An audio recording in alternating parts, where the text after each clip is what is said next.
Assalamualaikum warahmatullahi wabarakatuh, sahabat semua. Semoga kita senantiasa dalam lindungan Allah Subhanahu wa Ta'ala dimanapun berada. Pada hari ini, izinkan saya mengajak Anda menyelami sebuah peristiwa besar yang menggetarkan bumi dan hati kita. Gempa bumi dahsyat yang baru saja mengguncang Rusia. Peristiwa ini bukan hanya soal geologi, tapi juga tentang kemanusiaan, keimanan, dan pengingat bagi kita semua. Sebelum kita masuk lebih dalam, mohon dukungannya untuk channel ini agar terus bisa menghadirkan konten yang menggugah hati dan membuka mata. Silakan klik tombol like jika Anda peduli pada isu kemanusiaan, tinggalkan komentar dengan doa terbaik untuk para korban. Share agar lebih banyak yang tergerak hatinya, dan tentu saja subscribe agar tidak ketinggalan konten reflektif lainnya. Dukungan Anda sangat berarti. Bukan hanya untuk channel ini, tapi untuk menyuarakan nilai-nilai kemanusiaan dan spiritualitas yang lebih luas, gempa besar yang terjadi di Rusia bukan hanya memproyek-porondekan bangunan dan infrastruktur, tetapi juga mengguncang hati setiap orang yang menyaksikan. Getaran bumi itu seperti pesan ilahi yang tak kasat mata, namun terasa nyata bagi jiwa-jiwa yang mau merenung. Apa sebenarnya pesan yang ingin disampaikan oleh semesta melalui peristiwa ini? Mari kita telusuri bersama, bukan hanya dengan logika, tapi juga dengan hati dan iman. Kita diajak untuk tidak hanya menjadi penonton peristiwa besar, tetapi juga penafsir spiritual atas realitas yang kita alami. Dunia bukan sekadar tempat tinggal, tapi medan ujian dan pengingat untuk kembali kepada Yang Maha Kuasa. Gempa yang melanda wilayah Kamchatka, Rusia Timur ini terjadi pada malam hari waktu setempat dengan kekuatan mencapai 7,4 skala Richter. Epicentrum gempa berada di Laut Lepas, namun getarannya terasa hingga ke pemukiman padat penduduk. Beberapa wilayah mengalami kerusakan berat, terutama rame-rame warga dan fasilitas umum yang tidak tahan gempa. Suasana mencekam, listrik padam, dan masyarakat dilanda kepanikan. Banyak warga yang berhamburan ke jalan dalam kondisi dingin yang menggigit hanya dengan pakaian seadanya. Anak-anak menangis, orang tua ketakutan, dan suara sirene ambulans bersahut-sahutan. Inilah potret kepanikan yang tidak bisa dibendung. Dalam sekejap, semua yang kita anggap stabil, rumah, pekerjaan, rutinitas bisa luluh lantak. Di saat seperti inilah, manusia benar-benar disadarkan betapa kecil dan lemahnya kita di hadapan kekuasaannya. Badan Penanggulangan Bencana Rusia langsung mengaktifkan protokol darurat. Tim SAR bekerja sepanjang malam untuk mencari korban yang tertimbun reruntuhan. Media lokal melaporkan bahwa puluhan orang mengalami luka-luka dan ada beberapa yang dinyatakan hilang. Meski angka kematian belum terlalu tinggi, tetapi trauma psikologis dan kerugian material sangat besar memahami betapa cepatnya kehidupan bisa berubah drastis dalam sekejap. Ini mendorong kita untuk lebih bersyukur, lebih siap secara spiritual, dan memperkuat solidaritas antar sesama. Seorang ibu muda bernama Elena menceritakan bagaimana ia hanya punya waktu beberapa detik untuk menyelamatkan bayinya sebelum atap rumah mereka runtuh. Suaranya bergetar, matanya sembab. Ia hanya bisa berdoa sepanjang malam ketika listrik padam dan sinyal hilang. "Saya pikir saya akan mati malam itu," katanya. Kalimat yang sederhana, tapi penuh makna yang menusuk relung hati. Cerita lain datang dari seorang kakek yang tinggal sendiri di pinggiran kota. Rumahnya hancur total. Ia tidak memiliki siapa-siapa lagi. Ketika relawan datang membawakan selimut, air mata jatuh tanpa suara dari wajah keriputnya. Kadang, bencana bukan hanya soal kehilangan materi, tapi juga tentang rasa kehilangan makna, arah, dan harapan. Kisah-kisah seperti ini bukan hanya menyayat hati, tapi juga menampar nurani kita. Di dunia yang sibuk dengan hiruk-pikuk, ada manusia yang sedang bertahan hidup di tengah puing-puing harapan. Kita mungkin tidak bisa hadir secara fisik di sana, tapi kita bisa hadir dengan empati, doa, dan kepedulian. Menghadirkan wajah-wajah manusia dari balik berita dingin. Memberikan ruang bagi hati kita untuk merasa dan bergerak. Dalam Islam, setiap musibah tidak datang tanpa sebab dan tanpa makna. Allah Subhanahu wa Ta'ala berfirman dalam Al-Quran, Surah Al-Baqarah ayat 155. "Dan sungguh, kami akan menguji kamu dengan sedikit ketakutan, kelaparan, kekurangan harta, jiwa dan buah-buahan. Dan sampaikanlah kabar gembira kepada orang-orang yang sabar." Ayat ini menjadi pondasi bagi kita untuk memandang musibah bukan sebagai hukuman semata, tapi sebagai bentuk ujian dan pengingat. Rasulullah Shallallahu Alaihi Wasallam sendiri pernah bersabda bahwa orang-orang yang wafat karena tertimpa bangunan runtuhan termasuk syuhada. Subhanallah, betapa besar kasih sayang Allah bagi hambanya yang terkena musibah dalam keadaan beriman. Ini bukan sekadar kehilangan, tapi bisa menjadi jalan menuju derajat yang lebih tinggi di sisinya. Namun, kita juga diajarkan untuk tidak hanya pasrah tanpa ikhtiar. Dalam Islam, bencana juga mendorong kita untuk memperbaiki sistem, memperkuat ketahanan, dan saling membantu. Spirit tanggung jawab sosial dan solidaritas sangat ditekankan. Maka, musibah bisa menjadi titik balik untuk perbaikan kolektif. Membuka wawasan bahwa bencana bisa menjadi ladang pahala, bukan hanya duka. Perspektif ini menumbuhkan harapan dan semangat spiritual. Gempa yang mengguncang wilayah Kamchatka ini sebenarnya bukan peristiwa yang benar-benar mengejutkan bagi para ilmuwan. Kawasan ini terletak di zona Ring of Fire, yaitu jalur seismik aktif yang mengelilingi Samudra Pasifik dan rawan gempa serta letusan gunung berapi. Zona ini menyumbang sekitar 90% dari semua gempa bumi dunia. Secara geologis, lempeng Pasifik yang terus bergerak menekan lempeng benua Eurasia telah menciptakan ketegangan bawah tanah yang luar biasa besar. Proses akumulasi energi ini terjadi selama bertahun-tahun, bahkan puluhan tahun, dan pada satu titik akan melepaskan tekanan secara tiba-tiba. Itulah yang kita kenal sebagai gempa bumi. Ilmu geologi mampu memetakan zona rawan. Namun hingga kini belum ada teknologi yang bisa memprediksi kapan gempa akan terjadi secara akurat. Hal inilah yang menjadi pelajaran bagi kita. Sekuat dan sepintar apapun manusia, ada batas di mana kita harus mengakui kehendak dan kuasa Tuhan. Kerusakan yang terjadi tidak hanya disebabkan oleh kekuatan gempa, tapi juga kualitas bangunan, jarak ke epicentrum, serta kedalaman sumber gempa. Banyak bangunan tua di Rusia Timur tidak didesain tahan gempa karena wilayah ini jarang mengalami gempa sebesar ini dalam satu dekade terakhir. Ini menjadi peringatan nyata bahwa kesiapsiagaan bukan hanya milik daerah tropis seperti Indonesia, tapi juga seluruh dunia. Kesadaran akan fakta ilmiah ini semestinya menumbuhkan sikap rendah hati dalam diri kita, bahwa sains tidak menafikan keimanan, melainkan justru memperkuat keyakinan akan kebesaran Sang Pencipta. Ketika bumi bergerak, bukan hanya tanah yang berguncang, tapi juga hati yang tersentak untuk kembali bersujud setelah gempa terjadi. Pemerintah Rusia segera mengaktifkan tanggap darurat. Bantuan logistik, tim SAR, dan alat berat langsung dikerahkan. Helikopter militer pun ikut diturunkan untuk menjangkau daerah terpencil yang terisolasi karena jalanan rusak atau tertutup longsor. Namun, medan yang sulit dan suhu yang ekstrem membuat proses evakuasi menjadi lambat. Koordinasi antar lembaga masih menjadi tantangan serius dalam penanganan awal bencana ini. Yang menarik, di tengah kepanikan, kita melihat pemandangan luar biasa. Dari masyarakat setempat, banyak warga yang tidak terdampak langsung justru membuka rumah mereka untuk menampung para pengungsi. Relawan lokal bermunculan, membagikan makanan dan pakaian hangat, serta memberikan pelukan bagi yang kehilangan. Rasa kemanusiaan ternyata tak mengenal batas negara atau agama. Di momen seperti ini, yang paling bersinar bukanlah pangkat atau jabatan, tapi ketulusan hati. Masjid kecil di kawasan Petripavlivsk-Kamchatsky bahkan membuka pintunya 24 jam untuk semua warga. Tidak memandang agama, imam masjid menyatakan bahwa musibah adalah panggilan untuk bersatu, bukan saling curiga. Dalam dunia yang penuh konflik, peristiwa ini menunjukkan bahwa fitrah manusia adalah saling membantu. Hal seperti ini menjadi contoh nyata bahwa kasih sayang adalah bahasa universal.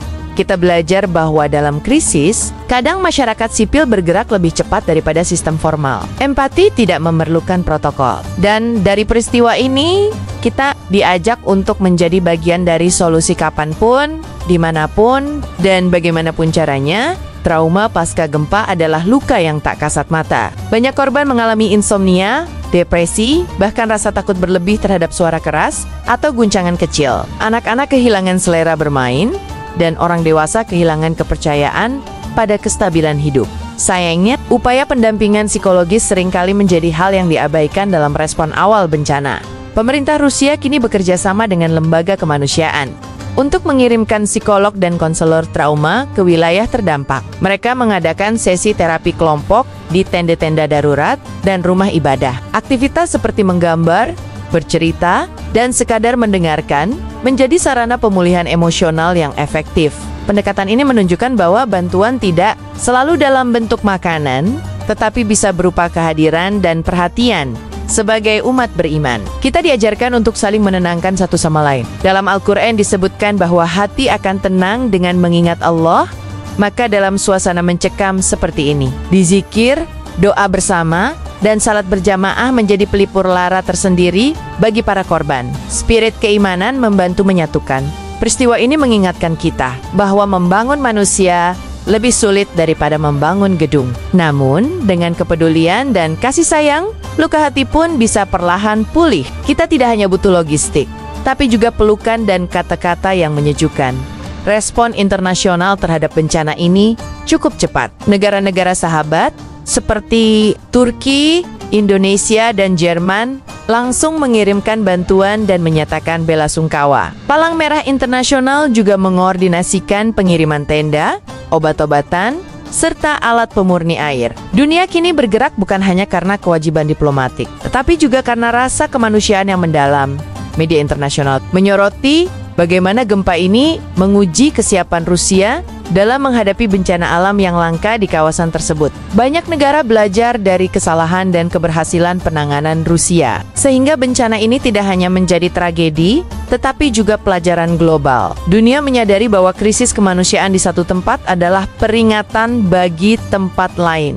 Dari perspektif Islam, solidaritas antar bangsa adalah nilai yang diajarkan sejak zaman Rasulullah. Ketika penduduk Mekah mengalami paceklik, Rasul Shallallahu Alaihi Wasallam mengutus sahabatnya untuk mengirimkan bantuan dari Madinah. Prinsip ini menunjukkan bahwa kepedulian tidak boleh dibatasi oleh jarak, ras, atau budaya. Siapapun yang ditimpa kesulitan adalah saudara kita dalam kemanusiaan. Momentum ini mengajak kita semua untuk tidak apatis terhadap berita bencana. Jadikan simpati sebagai aksi nyata.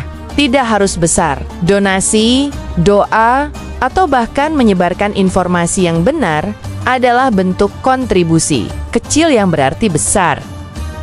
Ketika Allah menunjukkan kuasanya, kita diingatkan akan firman Allah dalam surah Az-Zalzalah, apabila bumi digoncangkan dengan goncangan yang dahsyat, manusia berkata, apa yang terjadi dengan bumi ini? Ayat ini tidak sekadar menceritakan hari kiamat, tapi juga menggambarkan bagaimana musibah di dunia bisa menjadi cermin kecil dari kedahsyatan akhir zaman. Gempa ini seakan mengetuk nurani kita untuk kembali merenung. Sudah sejauh apa kita mempersiapkan diri? Fenomena alam seperti gempa bukanlah kejadian yang berdiri sendiri. Banyak ulama menyebutnya sebagai salah satu bentuk tazkirah peringatan dari langit. Ketika manusia mulai lalai, sibuk dengan dunia, dan menjauh dari nilai-nilai ilahi, maka alam pun bersuara. Bukan dalam bentuk kata-kata, tapi lewat getaran yang mampu membungkam kesombongan. Bumi yang tenang bisa berubah menjadi medan peringatan dalam hitungan detik. Namun jangan sampai kita terjebak dalam ketakutan buta. Justru ini saatnya untuk memperbaiki hubungan dengan Allah, memperbaiki hubungan antar manusia, dan memperbaiki hubungan dengan alam. Semua ini adalah bagian dari satu sistem besar yang saling berkaitan. Manusia bukan penguasa alam, bukan merusak dan melalaikan. Mari kita buka mata hati bahwa musibah seperti ini bisa menjadi titik balik perubahan spiritual kita. Gempa yang terjadi jauh di Rusia bisa menjadi getaran kesadaran di hati kita dimanapun berada. Inilah pentingnya memiliki hati yang hidup, yang mampu menangkap pesan di balik kejadian. Dalam setiap bencana pasti ada hikmah yang tersembunyi, meskipun tidak mudah untuk menerimanya di awal. Mungkin Allah ingin menunjukkan bahwa tidak ada tempat yang benar-benar aman di dunia ini selain perlindungannya. Bahkan negara besar dengan teknologi canggih pun bisa lumpuh hanya dalam satu malam. Ini mengajarkan kita untuk tidak bergantung sepenuhnya pada sistem duniawi, tetapi lebih banyak bergantung pada Allah dalam setiap aspek hidup.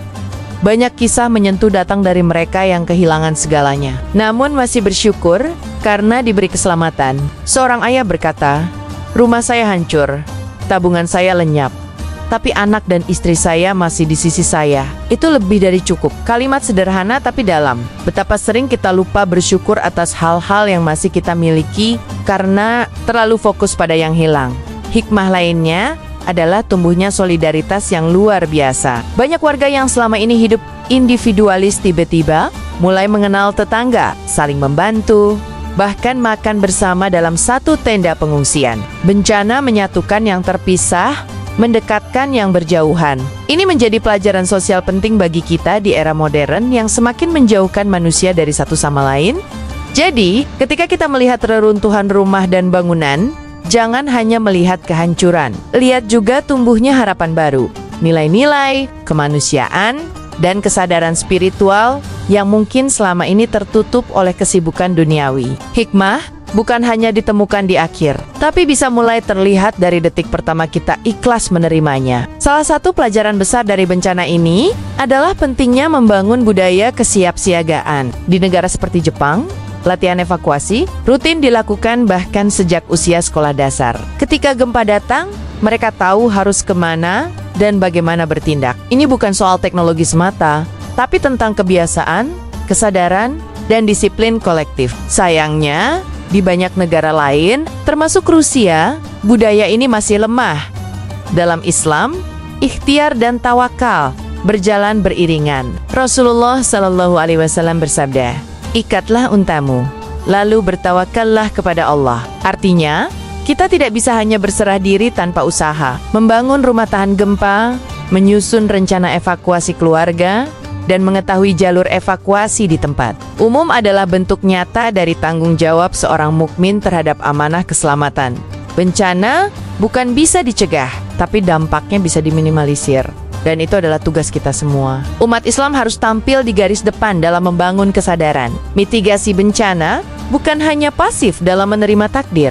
Menjaga diri dan keluarga dari bahaya, termasuk bagian dari menjaga nyawa yang sangat dihargai dalam ajaran agama.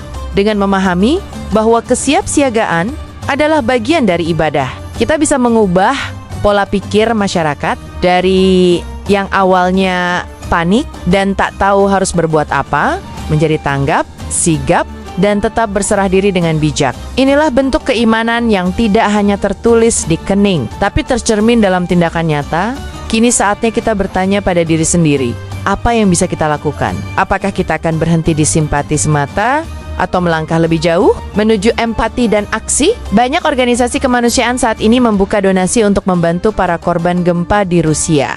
Meskipun lokasi jauh, teknologi memungkinkan kita untuk menyalurkan bantuan dengan mudah. Sedikit dari kita bisa menjadi besar bagi mereka.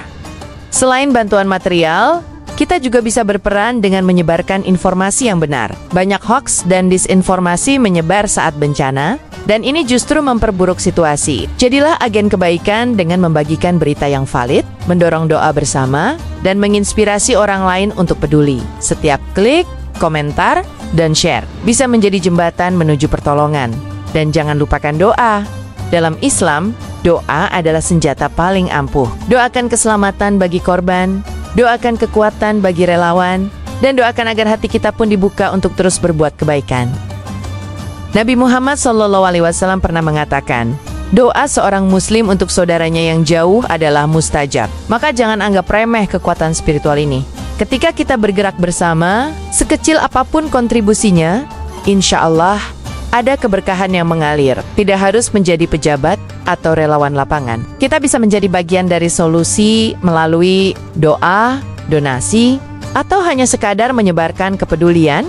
Meski getaran fisik telah meredah, namun peringatan spiritual dari gempa ini masih menggema. Kita tidak tahu kapan giliran kita. Apakah itu dalam bentuk bencana alam, penyakit mendadak, atau kehilangan yang tak terduga. Semua itu adalah bentuk guncangan hidup yang memanggil kita untuk kembali kepada Allah dengan sebenar-benarnya kembali. Maka, jangan tunggu gempa berikutnya untuk mulai berubah. Setiap hari adalah kesempatan untuk bertobat, memperbaiki akhlak, dan menguatkan hubungan dengan orang-orang yang kita cintai. Bencana seharusnya tidak hanya jadi berita sesaat, lalu kita kembali ke rutinitas tanpa makna. Gunakan momentum ini untuk merenung, mengubah arah hidup, dan memperbanyak amal. Karena sejatinya, Musibah terbesar adalah hati yang keras dan tidak lagi peka pada peringatan Allah. Mari kita hidup dengan lebih sadar. Sadar bahwa dunia ini sementara, sadar bahwa setiap napas adalah nikmat, dan sadar bahwa kita punya tanggung jawab untuk meninggalkan jejak kebaikan sebelum semuanya terlambat. Semoga kejadian ini menjadi jalan hidayah, bukan hanya bagi mereka yang terdampak langsung, tapi juga bagi kita yang sedang menonton dari jauh. Jangan pernah remehkan kekuatan satu perubahan kecil. Bisa jadi satu langkah yang kita ambil hari ini akan menyelamatkan banyak orang di masa depan. Karena dalam Islam, kebaikan sekecil apapun tidak akan pernah sia-sia, sahabat semua. Peristiwa gempa di Rusia ini telah membuka mata kita akan rapuhnya dunia, tapi juga memperlihatkan kuatnya harapan. Dalam reruntuhan, masih ada cahaya, masih ada doa. Dan dalam musibah, masih ada cinta yang tak terlihat, namun nyata adanya. Mari kita ambil hikmah, bukan hanya sebagai cerita, tapi sebagai bekal hidup yang lebih bermakna. Jangan tunggu bencana untuk mulai berubah. Jadikan hari ini titik tolak untuk menjadi insan yang lebih taat, lebih peduli, dan lebih bijak dalam menjalani hidup. Kita tidak bisa memilih kapan ujian datang, tapi kita bisa memilih bagaimana cara menghadapinya dengan sabar, syukur, dan ikhtiar terbaik. Jika video ini menggugah hati Anda, bantu kami menyebarkan pesan ini. Klik like agar lebih banyak yang tergerak. Tulis doa Anda di kolom komentar, bagikan ke teman dan keluarga. Dan jangan lupa subscribe agar kita terus bisa menyuarakan nilai-nilai kemanusiaan dan keimanan di tengah dunia yang penuh ujian ini. Terima kasih telah menyimak dengan hati. Semoga Allah melindungi kita semua, memberi kekuatan pada para korban, dan menjadikan kita bagian dari solusi dunia, bukan penonton yang pasif. Wassalamualaikum warahmatullahi wabarakatuh.